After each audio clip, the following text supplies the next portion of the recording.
When I was 18, my parents handed me a wrinkled 20 and said, my sister deserved the future, not me.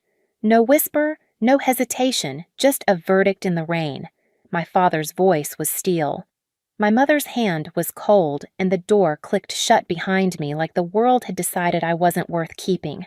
I stood there soaked to the bone suitcase at my feet, the porch light dying above me.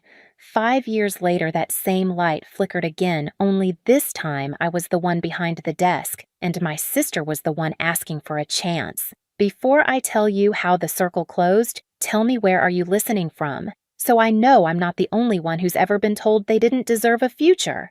Our house in Bloomington always smelled like lemon cleaner and engine oil. My mother's obsession with appearances and my father's with control. From the outside, we looked normal. Inside, we were a quiet hierarchy with my sister Lila on top and me somewhere below the fold.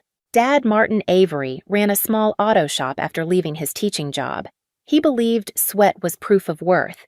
Mom Elaine kept the family books like she kept her emotions neat columns, no room for error. And Lila. She was their miracle. Pretty articulate, a PR major with a 1,000-watt smile. Every compliment in that house curved toward her like light bending to its source. I learned early that my place was the folding chair at the edge of the dinner table, metal cold legs unsteady, easy to pack away. When Lila turned 16, she got a used Honda with a red ribbon on it. I got a bookstore gift card. Mom said, "You love reading, right?" I said thank you, pretending the word didn't burn. But the day the envelope came, the one with the blue university seal, I believed for a second that the script might change. I had worked after school, tutored kids, fixed old appliances just to save money. When I tore that envelope open and saw congratulations, I thought maybe they'd see me. That evening, I stood in the kitchen holding the letter like a flag. I got into Indiana State, I said. They gave me a scholarship. It's not full, but Dad didn't even look up from the newspaper. We can't pay for 2 tuitions, he said flatly. Mom sighed, sorting bills on the counter. Lila's pre-law is already expensive. You'll have to be realistic. Realistic, I repeated. I've worked for this. I can cover the rest. Dad set the paper down, his voice turning sharp. Then cover all of it. You're 18, Scarlett. Time to be independent. Lila's phone buzzed. She smiled down at it, then said softly, "She's overreacting." That word, overreacting, was the fuse. I'd swallowed their silence for years, but that night I said what I'd never dared. You've never even asked what I want. The table went still. Mom's hand trembled once before she reached into her purse, pulled out a $20 bill, and pressed it into my palm. Be independent, she said. Dad didn't look up again. I packed that night. 1 suitcase, a few notebooks. My acceptance letter folded in my jacket. When I walked out, rain had already started. Lila stood at the window, her reflection blurred against the glass. She didn't wave. That's how it began, with a door closing and the sound of thunder swallowing my name. The first night alone, I learned how cold metal can feel. The bus stop bench was slick with rain, and the 20 in my pocket was already damp. Every car that passed splashed me a little smaller. I kept staring at the letter from Indiana State, the ink starting to blur the words, still trying to mean something. By midnight, the streetlights buzzed like they were shivering too. I told myself I'd find a way, a job, a room, anything. But the truth was, I didn't even have an address to write on a form. By the 3rd night, my body ached with fever. The air felt sharp in my lungs. I remember a man's voice cutting through the hum of tires. "Hey, you okay?" He was maybe in his 50s, gray hair, kind eyes. His name was David Reed, a long-haul truck driver who'd stopped for coffee. He gave me his jacket, called for help, and stayed until the ambulance came. The hospital lights were too bright, too clean. A nurse clipped a tag around my wrist. Name Scarlett Avery. Address unknown. That word hit harder than pneumonia. Unknown. When I woke, there was a styrofoam cup of orange juice on the tray and a 20 tucked neatly under it. The nurse said the man left it for me. Said you'll need it more than he does. They discharged me 2 days later, still weak, with a pamphlet for Haven House Shelter. It sat wedged between a laundromat and a pawn shop peeling paint flickering sign, but warmth inside. The woman who ran it. Ruth Nolan looked at me the way no one had in a long time, straight in the eye. You get one bed, one lock, one chance to rebuild. That's all we ask, she said. So I cleaned floors, folded sheets, scrubbed bathrooms. My hands cracked from bleach, but work felt like proof I existed. The other women called me the quiet one. I kept my head down, saved meal vouchers, collected job flyers. One afternoon, Ruth pinned a paper to the board. Help wanted Alvarez's Diner, 5th and Pine. It was handwritten, the kind of ad people walk past without reading, but I saw it and thought maybe this is where it starts. The next morning, I walked there and borrowed shoes. The diner smelled like coffee and burnt toast, the kind of place that didn't pretend to be anything else. Behind the counter stood Elena Alvarez's sleeves, rolled up hair streaked with gray. She glanced at me, once saw my thrift store coat and the hospital band still faint on my wrist. You ever wait tables? No, I said. But I learn fast. She tossed me an apron. Good. Start with the syrup bottles. If you last the week, I'll pay you. That night, as I wiped the counter and listened to rain tapping the window, I realized something silence doesn't have to mean defeat. Sometimes it's just the sound of rebuilding. Days at Alvarez's Diner bled together. Mornings thick with the smell of bacon grease. Nights echoing with the hiss of the coffee machine. My arms ached, my feet blistered, but for the first time exhaustion felt clean. It was mine. Elena Alvarez didn't waste words. She'd correct me without looking up. You missed a spot. Customers noticed details. Her tone was rough, but her eyes carried a quiet respect that grew as I stopped making excuses and started fixing things before she asked. Each shift I watched how the place worked, who came in, when, which orders piled up, which supplies ran out first. Chaos had patterns. By the second week, I started reorganizing. Salt shakers refilled by section condiments, sorted by delivery date invoices, stacked by supplier. I scribbled everything in a cheap notebook I kept in my apron pocket. One morning, a delivery truck backed into the alley late again. The driver, Ben Carter, jumped out humming under his breath. Sorry, traffic, he said, rolling crates through the back door. I helped him unload eggs here, flour their perishables up front. He watched me for a moment, then grinned. You always sort stuff like that. Makes it easier to find things later, I said. You've got a head for systems, he replied. It was the first compliment that didn't feel like charity. That night, I stayed after closing sketching a better delivery schedule on napkins. Lines and circles, arrows connecting suppliers.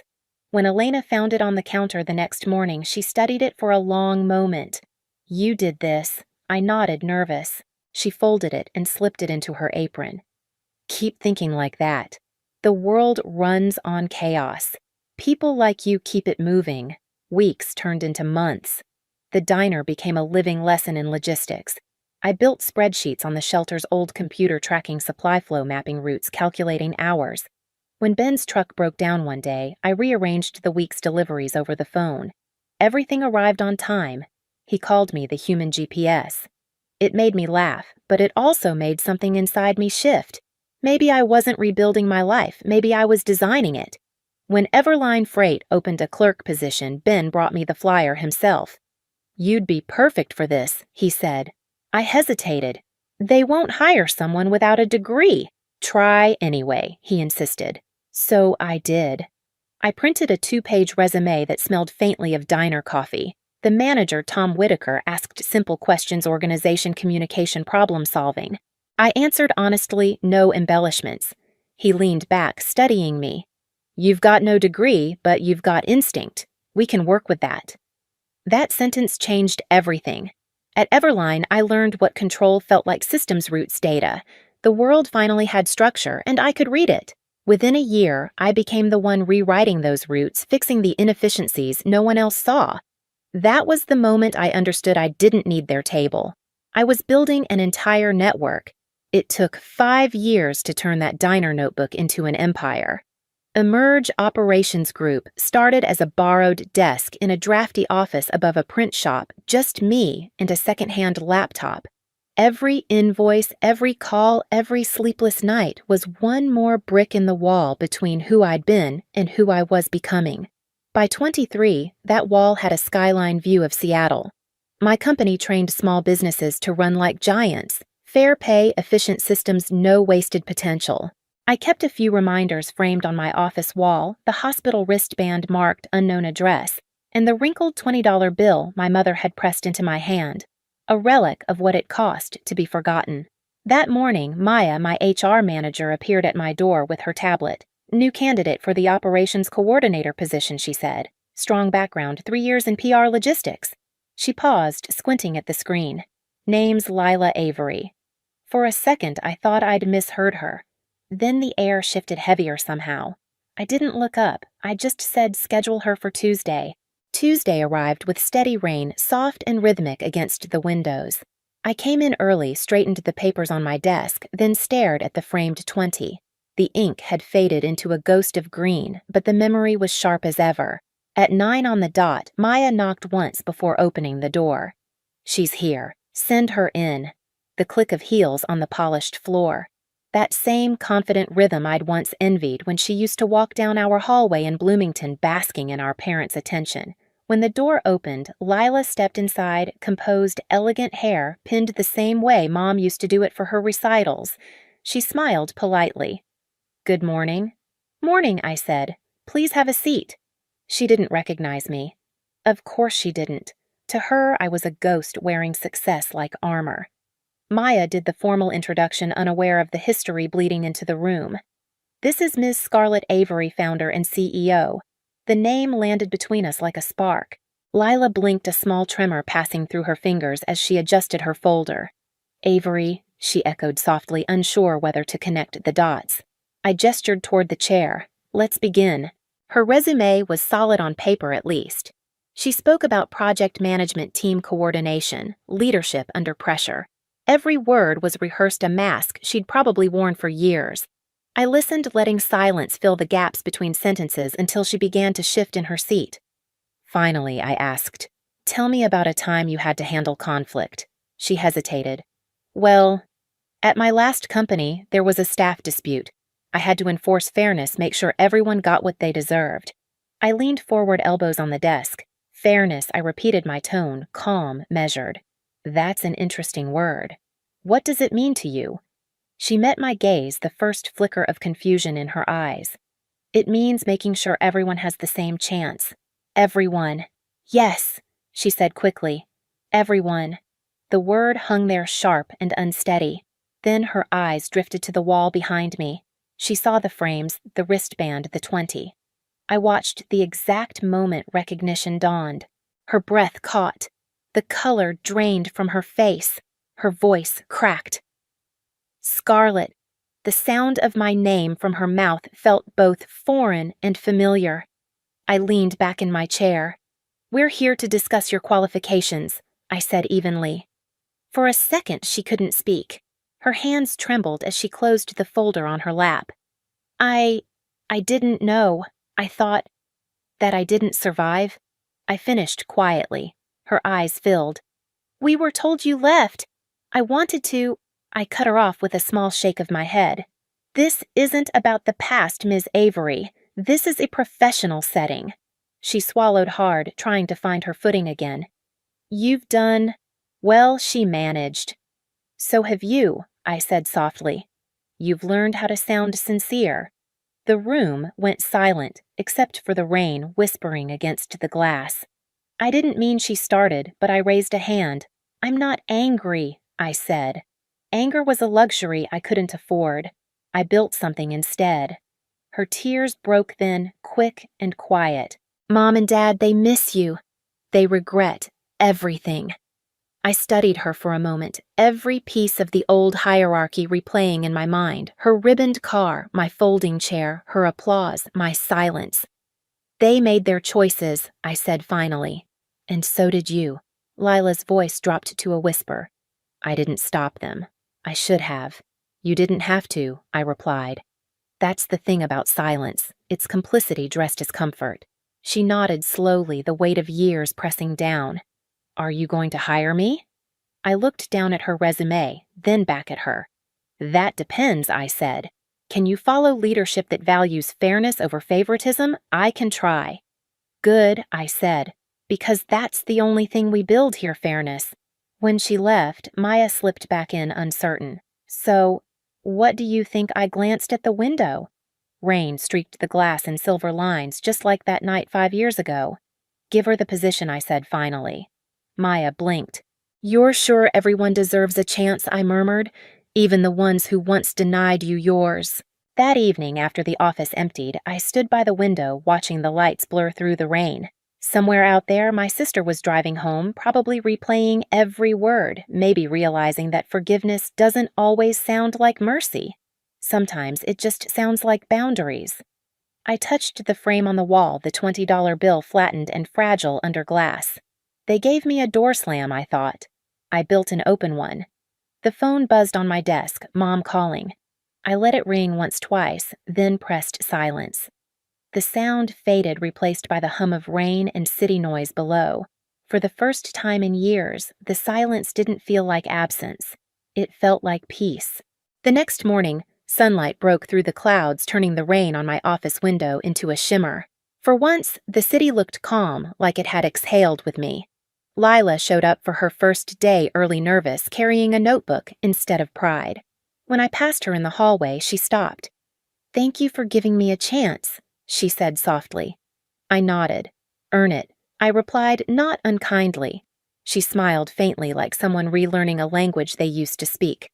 Throughout the day, I watched her work, quiet, deliberate, unsure of her footing, but trying, and somewhere inside me, something unknotted.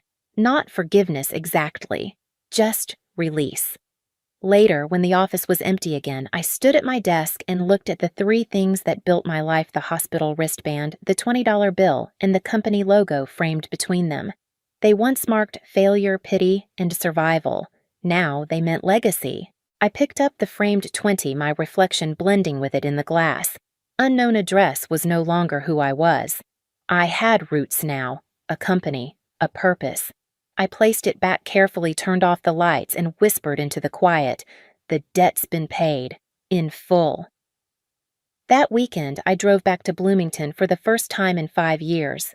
The town looked smaller, the roads narrower, but the old bus stop was still there, same dented bench, same flickering light.